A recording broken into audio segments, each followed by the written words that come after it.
Hi everyone, welcome back into another video. I've got some good news and I've got some bad news. Let's get straight into it.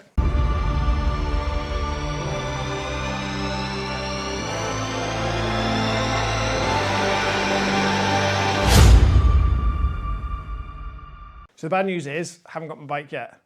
The good news is, the bikes are on the island.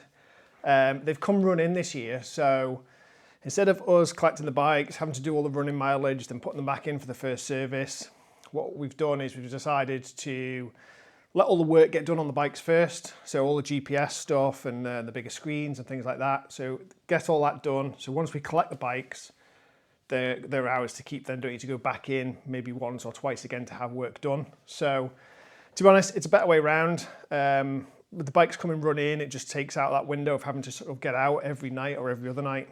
Although right now, with the weather being so good, it wouldn't have been the worst thing in the world. But in previous years, it has, I hate to sound like you're moaning because you're not moaning about riding a brand new bike, but doing the running procedure, sometimes when the weather's bad and you have to go out and just get 50, 60 miles on it every other day to get up to, your 600 miles before it needs to go in for its service, because it can't just go in for its service the day before first practice. It takes time to do that. And then, anyway, so haven't got the bike yet, but hopefully in the next week or so, I will have it, and I'll obviously be showing you it straight away as soon as I've got it in my hands. So I suppose I need to bring up what happened at Oulton Park yesterday.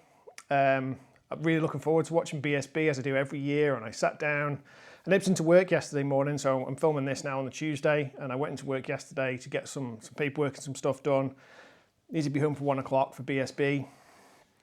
Obviously the season opener is exciting, and I watch every round anyway. I've still got friends who are in that paddock, and it's, you can't beat BSB. It trumps World Superbikes and MotoGP every time for me, and I think it probably always will. But I was watching it as that incident happened yesterday, and it's not really for me to comment on more than anybody else. It's just, all of us who watched it, you could tell something bad had happened, and obviously you could tell by the tone of the presenters and things that things weren't great, and obviously they scrapped it in the end from what happened, but those kind of incidents, they do happen at short circuits on the first lap, typically when someone goes down and the immediate person behind them moves, the person behind that hasn't got time to react, and you end up with this domino effect, which is never good. It's terrible. We've lost 2 really good riders there and 2 really good people. As I spoke about before, myself, and I know loads of you guys as well, watch Dave Houston's channel, we watch Obsession Engineering, and Owen is one of their riders this year, and you kind of got to know him, like I talked about with Franco in a couple of the videos. Although these are just names and occasionally people you see during an interview at BSB, when you watch pre-season testing and you get to know their personalities more through Dave's videos on Obsession Engineering, you just feel like you know them better, even though you don't know them personally any better. Some of you might, but I didn't. I've never met Owen Jenner in my life. But you felt like you knew him a little bit better because of Dave's videos. And so it's not just a name, it's somebody who you can relate to, who you've seen talk and you've seen get ready for the season, excited and keen and fast, and tragedy. It's no greater tragedy than it is somebody having that same kind of accident on the Isle of Man. It's just that it's, for want of a better phrase, it's more expected here. When you come to race here, there's an element of that danger can get any of you. When you sign up to race on the Isle of Man, you take on a little bit of extra risk than you do racing on a short circuit. And if you remember when it happened to Christy Rouse a few years ago, it was the same kind of thing, because you felt like you knew him really well from all his videos and how well you got to know him over the years.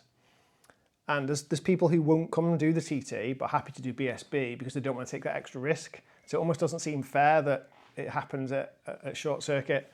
But these freak accidents do happen. They will happen again. The tracks are incredibly safe now, and the riding gear is incredible. But if you get hit by another bike, it doesn't really matter. None of that stuff's going to help. So, ultimately, it's terrible what's happened.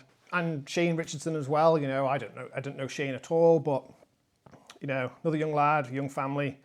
Yeah, it's terrible, but racing family will come together again, and the show will go on.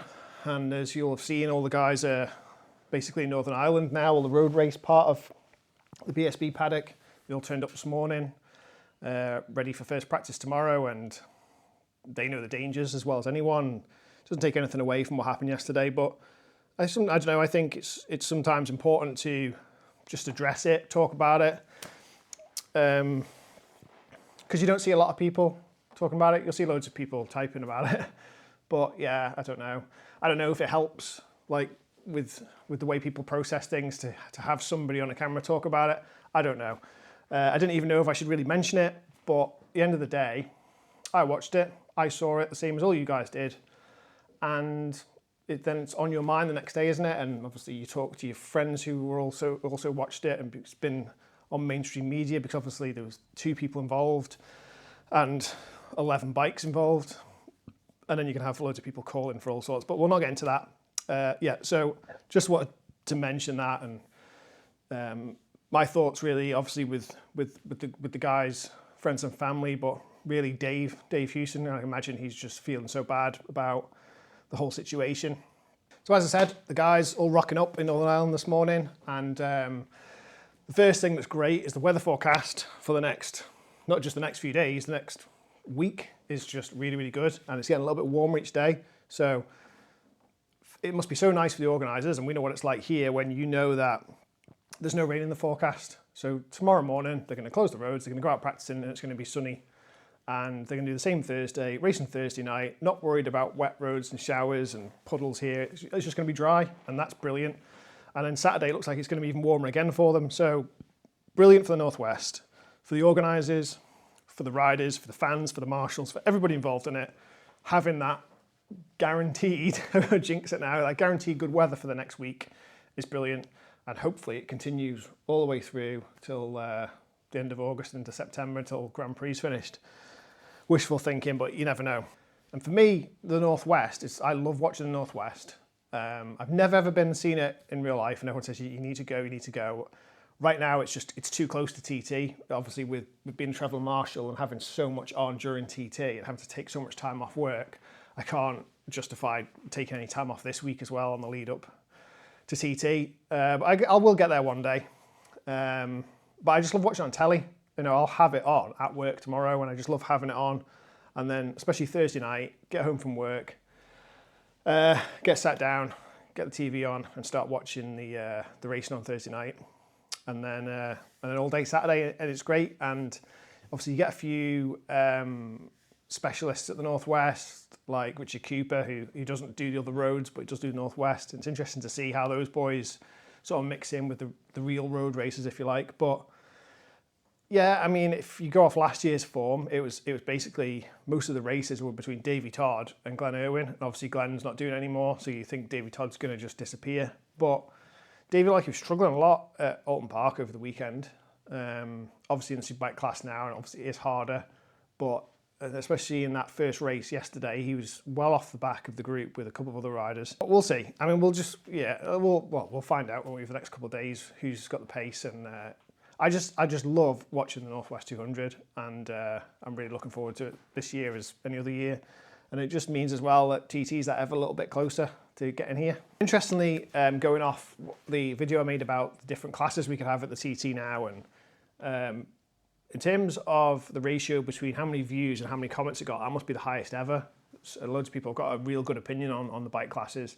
And if you remember when I talked about the demographic video of who watches the videos just after New Year, I can definitely tell that most of you lot are a little bit on the older side, because all you want is 2 strokes.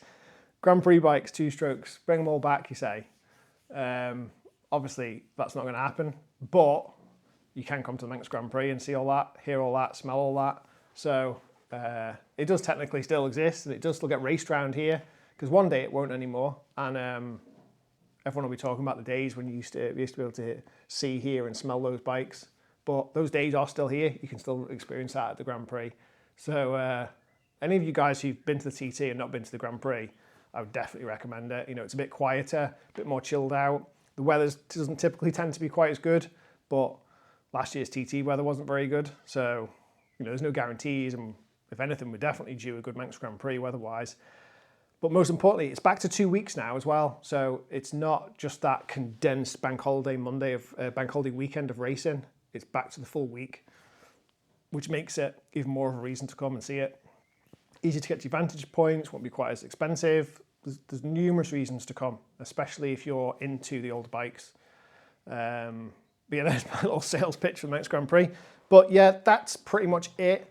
Only a quick one, just wanted to talk a little bit about, well, obviously what happened at Oulton Park. That was never the intention this time yesterday, because I didn't know what I know now.